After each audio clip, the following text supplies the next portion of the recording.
काय प्रकरण झालं आहे आणि जे तुमचे नंदोई आहे आणि जे सासूरवाडीचे लोक आहे कशा प्रकारे तुम्हाला त्रास देतात? माझं नाव दीपिका राजकुमार पडोले आहे आणि माझ्या लग्नाला 7 वर्ष झाले आणि मला एक मुलगा आहे 6 वर्षाचा। मी तिथे मला राहू नाही देत आहे आणि घरातून बाहेर काढत आहे आणि मला मारपीट करतात रोज मला खूप दिवसापासून त्रास आहे। मला 2-3 वर्ष चांगली ठेवली आणि 2-3 वर्षानंतर माझ्यासोबत नुसतं अत्याचार करत आहे। मला रोज मारतात, रोज रात्रभर झोपू नाही देत आहे आणि दिवसाने केव्हाही कोणत्याही लहान लहान गोष्टीवर मारण पिटण करते आणि त्यांचे जे नातेवाईक आहे ते नातेवाईक ते गोपाल कुमेरिया आणि त्यांचा पोरगा तुषार कुमेरिया ते आणि सपोर्ट देतात आणि ते माझे सासू सासरे त्यांना सपोर्ट देतात आणि जेव्हा मला मारते तेव्हा ते अजून म्हणतात की मारा म्हणून आणि का म्हणते। मग मी तिकडे कंप्लेंट केली नंदनवन पोलीस स्टेशनमध्ये आणि तिथून मग तिथे गेली आणि मग अजून तिथे कंप्लेंट झाल्यावर मी घरी गेली पुन्हा आणि घरी गेल्यावर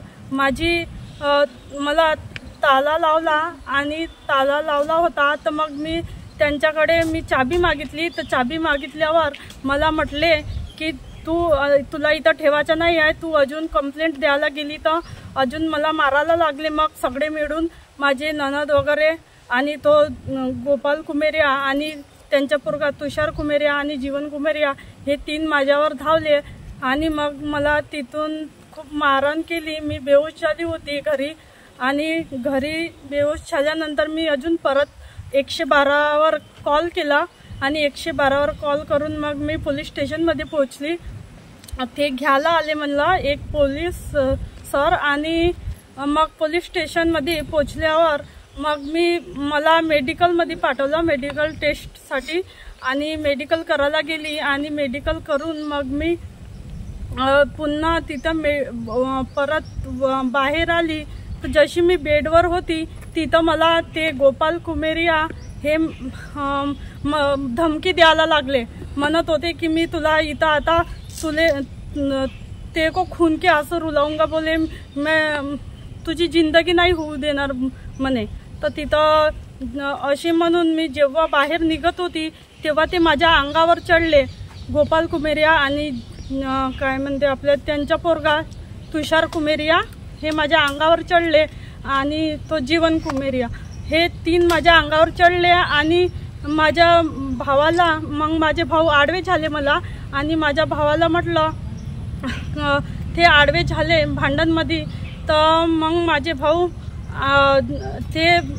त्यांच्या पण अंगावर त्यांना वार केला आणि छोटी मोठी कंप्लेंट टाकून दिली। ते कोणत्या याच्यावर कुठे टाकली मला नाही माहिती, पण त्यांची झुटी कंप्लेंट टाकली मग आणि माझ्यावर वार करून आणि मग मी अजून नंतर पोलीस स्टेशनमध्ये गेली आणि पोलीस स्टेशनमध्ये नंदनवनच्या पोलीस स्टेशनमध्ये मी त्यांना अजून सांगितलं की माझ्यासोबत असं झालं आहे। तर त्यांनी त्यांच्यावर काही असं म्हटलं नाही आणि आता तिथं महिला सिल्लेजा असं म्हणून दिलं मला, आता तुमच्या इथं काही आहे नाही म्हणून।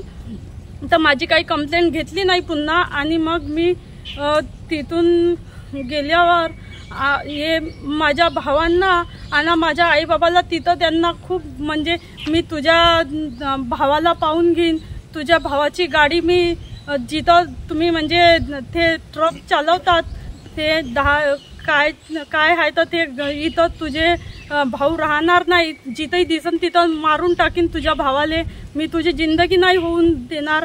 आणि मग तिथून निघाली। मग मी सांगितलं पोलीस स्टेशनमध्ये तर त्यांनी काही माझ्यावर काही बोलले नाही आणि मला समजून अजून मला तिथून पाठवून दिला। तुमच्या नवऱ्याचा काय रोल होता?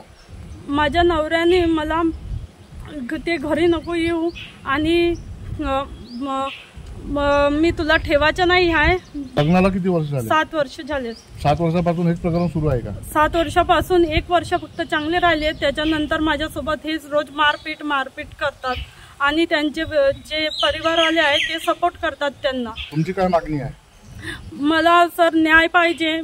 मी घरी कुठं जाऊ, माझा एक लहानसा पोरगा आहे, मी कुठं राहू, मला हे न्याय पाहिजे सर. मी कुठं राहीन, काय करीन. हे मला खूप मारले आहे. मला आतापर्यंत इथं घाव पण आहे, मला मागही घाव आहे, इथं मागं पण घाव आहे, इथं मार आहे, इथं मार आहे मॅडम. काय पैशाची मागणी केली, काय प्रॉब्लेम? मला पैशाची मागणी करतात आणि मला म्हणतात की रोज तुझ्या घरून पैसे आण, आणि माझ्याकडे 7 लाख रुपये आहे, 7 लाख रुपये आहे. मी कोर्टातून पाहून घेईन, मी कोर्टातून तुला पाहून घेईन, तू कोर्टामध्ये चाल, मी तुला ठेवत नाही. आणि रोज माझ्याकडून पैसे मागतात. आणि माझ्या सगळे रिश्तेदार जे आहे, माझ्या रिलेशनवाले, ते पण त्यांच्यावर पैसे आहे. आणि जे माझे भांडे आहे ते सगळे त्यांनी घेऊन घेतले आहे. ते गळ्यातलं, कानातलं जे काही होते ते सगळे आतापर्यंत त्यांनी घेतले आहे. आणि मला अजूनही म्हणतात जे काही आहे ते आण, नाही तर मी तुला मारतो. त्याच्याबद्दल मला मारतात.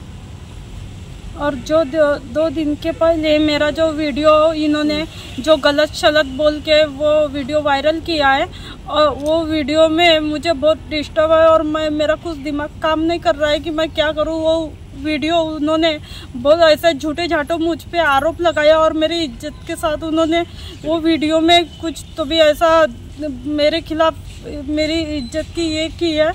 तो मुझे जो समाज में बदनाम करके रख दिया है मेरा वो वीडियो वायरल करके, और मैं वो उससे बहुत परेशान हूँ. मेरा कुछ दिमाग समझ में नहीं आ रहा मुझे क्या करना है. तो वीडियो से मैं मुझे ऐसा लग रहा है कि मैं कुछ भी कर लूँ और मैं कुछ भी मेरे साथ गलत कर लूँगी. ऐसा जब मेरे को न्याय नहीं मिला तो मेरे को इस बात का न्याय चाहिए कि ये मेरा झूठा ये मुझ पे क्यों इल्ज़ाम लगाया जा रहा है, क्यों मेरा ये वीडियो वायरल करने वाला वो होते कौन है, और ये मेरे फैमिली के बीच में और मेरे फैमिली मैटर के बीच में ये लोग आ रहे हैं.